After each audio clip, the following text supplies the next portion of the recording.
नमस्कार दोस्तों, editorial classes में आपका स्वागत है। आज इस वीडियो में जानेंगे 2025-26 की प्रमुख राष्ट्रीय नियुक्तियां के बारे में बात करेंगे। और यह एडिटोरियल के द्वारा करंट अफेयर्स वार्षिकी 2026 जो मैगजीन्स लाया गया है, जो अप्रैल 2025 से लेकर मार्च 2026 तक पूरे एक साल का करंट अफेयर्स दिया गया है। और यह इसमें 18 प्रैक्टिस सेट भी दिया गया है आपके प्रैक्टिस करने के लिए। साथ साथ इसमें आपको बता दें, हिंदी और इंग्लिश मीडियम यह बुक दोनों मार्केट में अवेलेबल हो चुका है, तो वहां से जाकर आप खरीद सकते हैं। और यह BPSC, UPPCS, JPSC, railway, SSC, Bihar दरोगा, बिहार एसएससी, बिहार शिक्षक भर्ती 4.0 और अन्य वनडे एग्जाम्स की तैयारी आप करते हैं तो आपके लिए काफ़ी अच्छा करंट अफेयर्स का रिवीजन इस मैगजीन से हो जाएगा। और इसका हिंदी और इंग्लिश मैगजीन्स दोनों मार्केट में अवेलेबल है, तो वहाँ से खरीद सकते हैं। चलिए, तो आज हम लोग बात करें 2025-26 की प्रमुख नियुक्तियां जो राष्ट्रीय लेवल की रही, इसके बारे में बात करें तो पहला है एम वेंकैया नायडू, जो पूर्व उपराष्ट्रपति भी रह चुके हैं। और ये अभी हाल ही में अटल स्मृति न्यास का अध्यक्ष इनको बनाया गया है। तो अटल बिहारी वाजपेयी के यमुना नदी के तट पर इनका स्मृति बनाया गया था। उसी अटल स्मृति न्यास का अध्यक्ष इनकी देख रेख या इनके कह सकते हैं कि इनके विरासत को संरक्षित रखने के लिए अटल स्मृति न्यास का अध्यक्ष किसको बनाया गया है, तो एम वेंकैया नायडू को बनाया गया है। गणेश लक्ष्मी नारायण की बात करें तो टाटा कम्युनिकेशन के एमडी और सीईओ के रूप में किसको बनाया, तो टाटा कम्युनिकेशंस के सीईओ और एमडी गणेश लक्ष्मी नारायण बने हैं। वहीं एस शंकर सुब्रमण्यम भारतीय उर्वरक संघ यानी कि फर्टिलाइजर एसोसिएशन ऑफ इंडिया के अध्यक्ष के रूप में एस शंकर सुब्रमण्यम बने हैं। वहीं पूजा गर्ग की बात करें तो फिक्की महिला संगठन के अध्यक्ष, जानते हैं FICCI, federation of Indian chambers of commerce and industry, FICCI, जिसकी स्थापना 1927 में होती है। पुरुषोत्तम ठाकुर दास और घनश्याम दास बिरला के द्वारा मिलकर नई दिल्ली में इसकी स्थापना की जाती है और इसका हेडक्वार्टर भी नई दिल्ली में है। और ये गांधी जी के प्रयास से इसका स्थापना होता है। और इसकी महिला संगठन की अध्यक्ष अभी हाल ही में फिक्की के कौन बनी है, तो पूजा गर्ग बनी है। जबकि फिक्की के पुरुष के जो अध्यक्ष है, फिक्की के अध्यक्ष के रूप में देखा जाए तो अनंत गोयनका इसके अभी वर्तमान में अध्यक्ष बने हैं।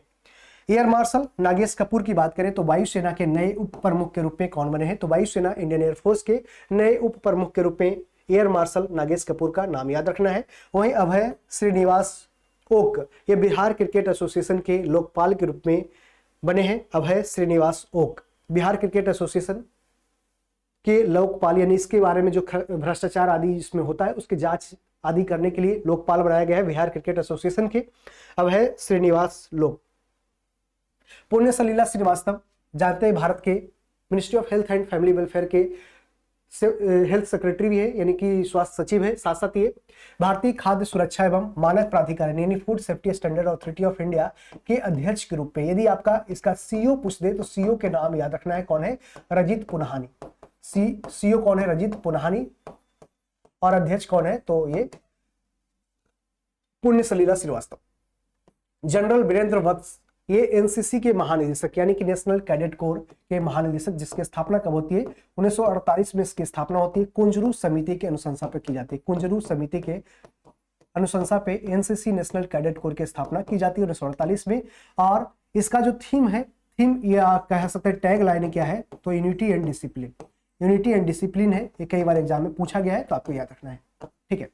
वहीं दीपक गुप्ता की बात करें तो गेल इंडिया लिमिटेड के अध्यक्ष और एमडी बने हैं, यानी gas authority of India limited के एमडी और अध्यक्ष कौन बने हैं, तो दीपक गुप्ता बने हैं। संगम कुमार साहू पटना हाईकोर्ट के मुख्य न्यायाधीश के रूप में अभी हाल ही में इन्होंने शपथ भी लिया है। तो पटना हाईकोर्ट के मुख्य न्यायाधीश के रूप में 47वें नंबर के कौन बने हैं, तो पटना हाईकोर्ट के मुख्य न्यायाधीश के रूप में संगम कुमार साहू बने हैं। वहीं बिहार के गवर्नर के रूप में 43वें नंबर के गवर्नर के रूप में अभी हाल ही में लेफ्टिनेंट जनरल रिटायर्ड सैयद अता अल हुसैन अभी हाल ही में बने हैं। नितिन नवीन की बात करें तो बीजेपी के राष्ट्रीय कार्यकारी अध्यक्ष के रूप में, और बीजेपी के राष्ट्रीय अध्यक्ष के रूप में कौन बने हैं, तो नितिन नवीन बने हैं। और ये बिहार से बांकीपुर से लगातार विधानसभा का चुनाव जीतते जा रहे थे और अब इनको नितिन नवीन को नया काम दिया गया है और ये जिम्मेदारी दी गई है बीजेपी के अध्यक्ष के रूप में। संजय गर्ग की बात करें तो भारतीय मानक ब्यूरो यानी ब्यूरो ऑफ इंडियन स्टैंडर्ड के महानिदेशक के रूप में संजय गर्ग का नाम याद रखना है। वहीं विवेक चतुर्वेदी की बात करें तो केंद्रीय अप्रत्यक्ष कर और सीमा शुल्क बोर्ड का अध्यक्ष किसको बनाया गया, विवेक चतुर्वेदी, यानी CBIC, central board of indirect taxes and customs के जो अध्यक्ष बनाए गए हैं, इनका नाम है विवेक चतुर्वेदी। विवेक चतुर्वेदी। और वहीं पूछ दे कि central board of direct taxes यानी CBDT, central board of direct taxes के जो चेयरमैन बनाए गए हैं, किसका नाम है? रवि अग्रवाल। रवि अग्रवाल, जिनका कार्यकाल को बढ़ा भी दिया गया है। आगे अरुण कुमार सिंह, ये ओएनजीसी यानी oil and natural gas corporation के अध्यक्ष के रूप में कौन बने हैं? तो अरुण कुमार सिंह। ओएनजीसी का हेडक्वार्टर जानते हैं कहाँ? देहरादून है, या फिर नई दिल्ली में भी 2 हेडक्वार्टर है। शशि प्रकाश गोयल की बात करें तो उत्तर प्रदेश के नए मुख्य सचिव के रूप में कौन है? शशि प्रकाश गोयल है। वहीं बिहार के नए मुख्य सचिव की बात करें तो प्रत्यय अमृत बिहार के नए मुख्य सचिव बने हैं, जबकि दिल्ली के नए मुख्य सचिव संजीव वर्मा है। दिल्ली के नए मुख्य सचिव कौन है? संजीव वर्मा है। शैलेश चंद्र, ये टाटा मोटर्स के एमडी और सीईओ के रूप में नाम याद रखना है, कौन? तो शैलेश चंद्र। वहीं तरुण गर्ग, हुंडई इंडिया का पहला भारतीय एमडी और सीईओ के रूप में नाम याद रखना है। तरुण गर्ग क्या है? तो हुंडई इंडिया का पहला भारतीय एमडी और सीईओ। निर्मल कुमार मिंडा, ये एसोचैम के अध्यक्ष के रूप में कौन है? तो इनका नाम है निर्मल कुमार मिंडा। अमित खरे, भारत के उपराष्ट्रपति सीपी राधाकृष्णन के सचिव के रूप में अमित खरे का चयन किया गया है। अमित खरे भारत के उपराष्ट्रपति सीपी राधाकृष्णन के सचिव बने हैं। वहीं प्रोफेसर प्रदीप कुमार प्रजापति अखिल भारतीय आयुर्वेद संस्थान के यानी एम्स के डायरेक्टर के रूप में कौन है? तो प्रदीप कुमार प्रजापति है। अखिल भारतीय आयुर्वेद संस्थान है, all India institute of Ayurveda की बात किया जा रहा है, तो इसके डायरेक्टर कौन बने हैं? तो इनका नाम है प्रदीप कुमार प्रजापति। जबकि मिथुन मनहास की बात करें तो बीसीसीआई के 37वें अध्यक्ष के रूप में, 37वें नंबर के अध्यक्ष के रूप में, प्रेसिडेंट के रूप में कौन बने हैं? तो मिथुन मनहास बने हैं। और बीसीसीआई के सचिव कौन है? तो देवजीत सैकिया। देवजीत सैकिया बीसीसीआई के सचिव है, जबकि बीसीसीआई का हेडक्वार्टर कहाँ है? तो वानखड़े मुंबई में। इसकी स्थापना 1928 में होती है, तो इसको याद रखना है। जबकि आईसीसी के जो प्रेसिडेंट है कौन है? तो अजय शाह है, और इसका हेडक्वार्टर दुबई में है, याद रखना है। बी साईराम की बात करें तो कोल इंडिया लिमिटेड के अध्यक्ष और प्रबंध निदेशक कौन बने हैं? कोल इंडिया लिमिटेड की स्थापना 1975 में की जाती है। 1975 में कोल इंडिया लिमिटेड की स्थापना की जाती है और इसका हेडक्वार्टर कोलकाता में है। इसके अध्यक्ष और प्रबंध निदेशक बी साईराम है। जबकि दीपक बागला, ये अटल इनोवेशन मिशन, नीति आयोग के द्वारा अटल इनोवेशन मिशन लाया गया था, इसके मिशन डायरेक्टर के रूप में बात करें तो कौन है? तो दीपक बागला को चुना गया है। अजय सेठ, insurance regulatory development authority of India, जिसका हेडक्वार्टर कहाँ है? तो हैदराबाद में इसका हेडक्वार्टर है। इसके अभी अध्यक्ष के रूप में कौन बने हैं? तो आईआरडीआई के insurance regulatory development authority of India के अध्यक्ष के रूप में अजय सेठ का नाम याद रखना है। वहीं खालिद जमील की बात करें तो सीनियर पुरुष राष्ट्रीय फुटबॉल टीम के मुख्य कोच के रूप में, यानी जो सीनियर पुरुष राष्ट्रीय फुटबॉल टीम के जो मुख्य कोच है कौन है? खालिद जमील है। खालिद जमील नाम याद रखना है। अजय सिंह, जो स्पाइस जेट के सीईओ के रूप में भी काम कर रहे हैं, स्पाइस जेट के सीईओ है, और ये क्या बने हैं? तो ये भारतीय मुक्केबाजी महासंघ के तीसरी बार अध्यक्ष के रूप में इन्होंने चुनाव जीता है। अजय सिंह भारतीय मुक्केबाजी महासंघ के तीसरी बार अध्यक्ष के रूप में चुने हैं। और भारतीय मुक्केबाजी महासंघ का हेडक्वार्टर कहाँ है? तो गुरुग्राम हरियाणा में इसका हेडक्वार्टर है। गुरुग्राम हरियाणा में इसका हेडक्वार्टर है। गुरुग्राम हरियाणा में इसका हेडक्वार्टर है। आर दोराई स्वामी की बात करें तो एलआईसी यानी कि लाइफ इंश्योरेंस कॉर्पोरेशन का एमडी और सीईओ बनाया गया है आर दोराई स्वामी को। डॉक्टर प्रेम कुमार की बात करें तो 18वीं बिहार विधानसभा के अध्यक्ष के रूप में बिहार विधानसभा प्रोटेम स्पीकर नरेंद्र नारायण यादव को बनाया गया है। और जानते ही प्रोटेम स्पीकर जो सबसे सीनियर मोस्ट जो मेंबर होते हैं उन्हीं को बनाया जाता है, क्या? तो स्पीकर बनाया जाता है। नरेंद्र नारायण यादव को बनाया गया है बिहार विधानसभा प्रोटेम स्पीकर। और 18वीं बिहार विधानसभा के अध्यक्ष के रूप में डॉक्टर प्रेम कुमार को बनाया गया है। विश्वजीत सहाय, और जानते हैं बिहार के अभी नए मुख्यमंत्री के रूप में नीतीश कुमार के बाद शपथ लिए हैं सम्राट चौधरी, और 24वें नंबर के मुख्यमंत्री, 24th नंबर के सीएम के रूप में बिहार में सम्राट चौधरी शपथ लिए हैं। उसके साथ साथ विजेंद्र प्रसाद यादव डिप्टी सीएम, और एक और डिप्टी सीएम बने हैं विजय चौधरी।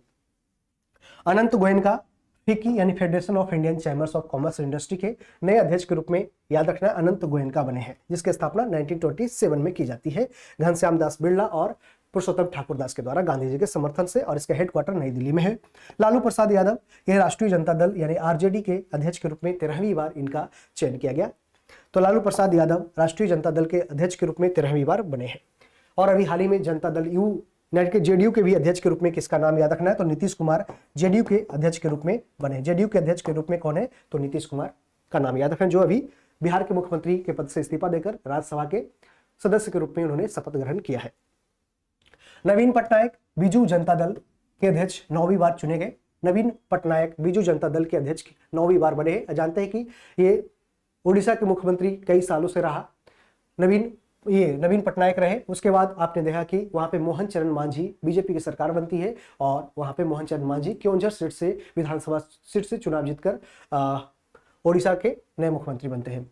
शिव सुब्रमण्यम रमन पेंशन निधि नियामक और विकास प्राधिकरण यानी कि PFRDA, pension fund regulatory and development authority, ठीक है। PFRDA के अध्यक्ष के रूप में कौन बने हैं? तो शिव सुब्रमण्यम रमन। न्यायाधीश विक्रमनाथ यानी जस्टिस विक्रमनाथ राष्ट्रीय विधिक सेवा प्राधिकरण यानी नालसा के अध्यक्ष के रूप में है। लेकिन अभी आने वाले समय में आपको बता दें कि जस्टिस विक्रमनाथ क्या बन जाएंगे, तो आपको 54th नंबर के CJI सुप्रीम कोर्ट के बन जाएंगे। और अभी वर्तमान में 53rd CJI कौन है? तो इनका नाम है जस्टिस सूर्यकांत।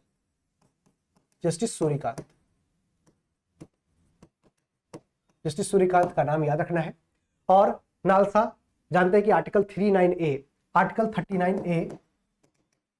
के तहत दिया जाता है फ्री लीगल एड यानी कि मुफ्त कानूनी सहायता दी जाती है, जिसके द्वारा वही नालसा के कंट्रोल में कराई जाती है। तो national legal services authority of act 1987 में आता है। उसी के बाद आर्टिकल 39A को थोड़ा सा वजन मिल जाता है। वाइस एडमिरल अजय कोचर की बात करें तो अंडमान और निकोबार कमान के कमांडर इन चीफ के रूप में वाइस एडमिरल अजय कोचर बने हैं, अंडमान और निकोबार कमान के कमांडर इन चीफ। आलोक जोशी की बात करें तो राष्ट्रीय सुरक्षा सलाहकार बोर्ड के अध्यक्ष यानी नेशनल सिक्योरिटी एडवाइजरी बोर्ड के जो अध्यक्ष के रूप में आलोक जोशी का नाम आपको याद रखना है। वहीं नेशनल सिक्योरिटी एडवाइजर NSA कौन है? तो अजीत डोवाल है। अजीत डोवाल क्या है? तो NSA है। जबकि डिप्टी NSA की बात करें, डिप्टी नेशनल सिक्योरिटी एडवाइजर की बात करें तो कौन बने हैं? तो अभी अनीस दयाल सिंह बने हैं। Anish Dayal Singh deputy national security adviser बने हैं। एयर मार्शल आशुतोष दीक्षित की बात करें तो एकीकृत रक्षा स्टाफ के नए प्रमुख यानी कि इंटीग्रेटेड डिफेंस स्टाफ के नए प्रमुख के रूप में एयर मार्शल आशुतोष दीक्षित का नाम याद रखना है। जबकि राजीव मेमानी भारतीय उद्योग परिसंघ यानी confederation of Indian industry CII के अध्यक्ष के रूप में कौन बने हैं? तो राजीव मेमानी नाम याद रखना है, इंपॉर्टेंट है।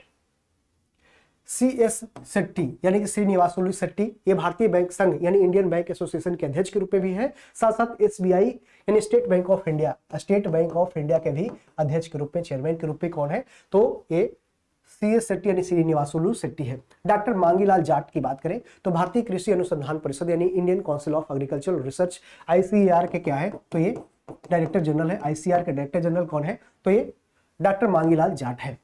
और जानते हैं कि ICAR की स्थापना रॉयल कमीशन के आधार पर की जाती है 1929 में और इसका हेडक्वार्टर नई दिल्ली में इसका हेडक्वार्टर है। टी रविशंकर की बात कर ले तो 16वें वित्त आयोग के अंशकालिक सदस्य के रूप में कौन आए हैं? तो 16वें वित्त आयोग के अध्यक्ष के रूप में कौन है? तो अभी वर्तमान में अरविंद पनगड़िया है। अरविंद पनगड़िया अभी वर्तमान में अध्यक्ष कौन है? तो अरविंद पनगड़िया।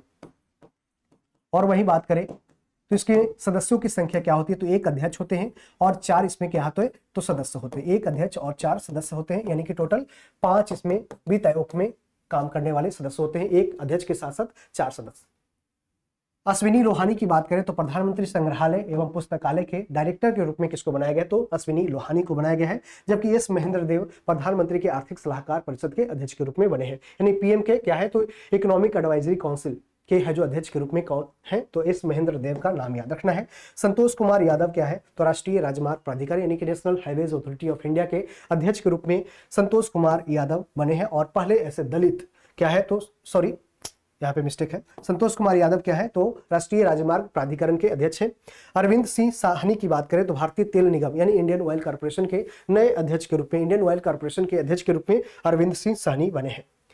और अरुण श्रीनिवास की बात करें तो भारत में मेटा जानते हैं कि पेरेंट ऑर्गेनाइजेशन है फेसबुक, इंस्टाग्राम या फिर व्हाट्सएप हो गया, उसके प्रबंध निदेशक इंडिया में जो देखेगी, ये देखेगा कौन? तो अरुण श्रीनिवास देखेगा। यानी भारत में मेटा के प्रबंध निदेशक यानी मेटा के जो फाउंडर है, नाम याद रखना है, मार्क जुकरबर्ग है और उनके साथ साथ और भी सहयोगी है।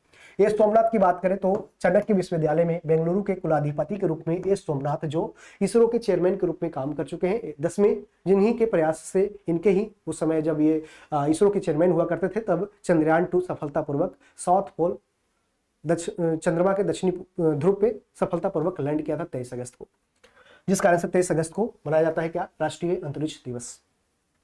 विनोद सिंह गुंजियाल की बात करें तो बिहार के मुख्य निर्वाचन अधिकारी, तो चीफ इलेक्शन ऑफिसर की बात करें कौन है बिहार के अंदर? तो विनोद सिंह गुंजियाल है। जबकि बिहार के election commission of India, India का जो इलेक्शन कमीशन ऑफ इंडिया है उसके ज्ञानेश कुमार क्या है? तो चीफ इलेक्शन कमिश्नर है, ज्ञानेश कुमार है। मीराबाई चानू की बात करें तो भारतीय भारोत्तोलन महासंघ यानी कि इंडियन वेटलिफ्टिंग फेडरेशन के एथलीट आयोग की अध्यक्ष के रूप में मीराबाई चानू का चयन किया गया है। अजय भूषण पांडे क्या है तो एशियन अवसंरचना निवेश बैंक यानी कि एशियन इंफ्रास्ट्रक्चर इन्वेस्टमेंट बैंक की अब उपाध्यक्ष के रूप में अजय भूषण पांडे बने हैं। Ajay Bhushan Pandey Asian infrastructure investment bank के उपाध्यक्ष के रूप में बने हैं। जबकि इंडियन ऑल क्या है तो एशियन इंफ्रास्ट्रक्चर इन्वेस्टमेंट बैंक जिसकी स्थापना कब होती है तो 2015 में स्थापना होता है, लेकिन ये 2016 से काम करना शुरू होता है। इसमें सदस्य की संख्या क्या है तो इसमें सदस्य टोटल 57 है, 57 है। और इसका हेडक्वार्टर कहाँ है, बीजिंग में इसका हेडक्वार्टर, कहाँ पे, बीजिंग में इसका हेडक्वार्टर, बीजिंग चीन में इसका हेडक्वार्टर है, जो चीन की राजधानी है। वहीं अंजू राठी राणा की बात करें तो पहली महिला विधि सचिव यानी फर्स्ट वीमेन लॉ सेक्रेटरी के रूप में अंजू राठी राणा का नाम याद रखना, अंजू राठी राणा का नाम याद रखना है। आगे है अंजू बॉबी जॉर्ज। अंजू बॉबी जॉर्ज भारतीय एथलेटिक्स महासंघ के एथलीट आयोग के अध्यक्ष के रूप में कौन बनी है तो अंजू बॉबी जॉर्ज बनी है।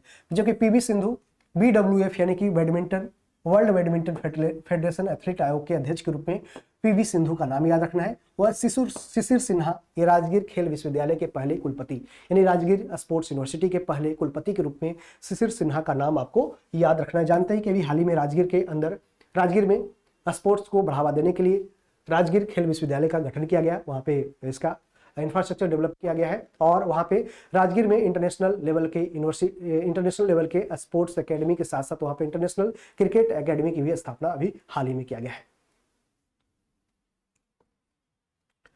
तो लास्ट में बता देते हैं कि यदि बहुत सारे स्टूडेंट्स कमेंट कर रहे थे कि करंट अफेयर्स का बुक इंग्लिश में कब आएगा, तो इंग्लिश मीडियम और हिंदी मीडियम दोनों करंट अफेयर्स का मैगजीन्स आपके मार्केट में अवेलेबल हो चुका है, तो वहां से आप जाकर इसको प्राप्त कर सकते हैं। और इसमें 18 ऑब्जेक्टिव क्वेश्चंस का प्रैक्टिस सेट भी दिया गया है ताकि आप पूरे बुक को पढ़ने के बाद इसका रिवीजन भी कर सकेंगे। और यहाँ देख सकते हैं कि अप्रैल 2025 से लेकर मार्च 2026 तक पूरे एक साल का करंट अफेयर्स आपको वार्षिकी 2026 के रूप में ड्यूटेरिया के द्वारा ये पब्लिश किया गया है, तो आप इसे जाकर खरीद सकते हैं, पढ़ सकते हैं। और नियरेस्ट बुक ये जो मार्केट में अवेलेबल है बुक स्टोर पे, तो BPSC, UPPCS, JPSC, railway, SSC, Bihar दरोगा, बिहार एसएससी, या फिर कह सकते हैं 10+2 सीजीएल या मध्य निषेध दरोगा या बिहार पुलिस हो गया, या फिर बीपीएससी टीआरई 4.0 शिक्षक भर्ती आदि एग्जाम्स की तैयारी करते हैं, तो उसके लिए आपके लिए करंट अफेयर्स का ये मैगजीन काफी इंपॉर्टेंट रहेगा।